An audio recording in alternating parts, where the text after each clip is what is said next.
The biggest impact it's had on my life has been my ability to trust people. He was trusted and this was normal. This was our secret. I couldn't tell anyone. That moment of living my nightmare exists forever. There are millions of unique pieces of child sexual abuse material online, and that number grows every day.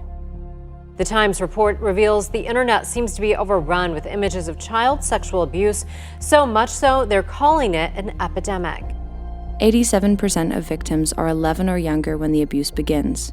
56% are under 4 years old. And reports of child sexual abuse material online continues to increase exponentially every year.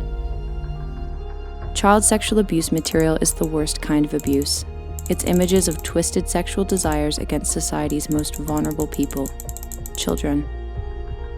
And when these images are posted online, survivors can never escape the trauma, worrying that someone has seen their video and will recognize them, facing the real danger that someone will find them in real life and continue to torment or physically harm them.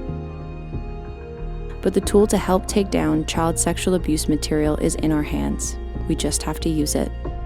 It's called Project Arachnid, an innovative technology created by the Canadian Centre for Child Protection that crawls the internet 24/7, scanning thousands of images a second and issuing thousands of notices per day to hosting companies to take down child sexual abuse material.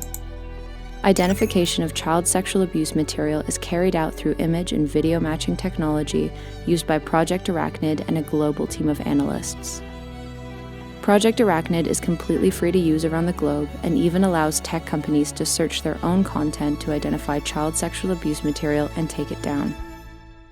Since its launch, Project Arachnid has led to the removal of millions of images and videos of child sexual abuse material worldwide. I am extremely grateful for the creation of Project Arachnid. It will mean that the next generation of victims will never have to deal with the same traumas that we have all endured. It made me believe in a future where victims of child exploitation could finally find justice and some closure. The time is now. Join us to help rid the internet of child sexual abuse material so survivors can heal and live their lives in peace. Learn more at projectarachnid.ca.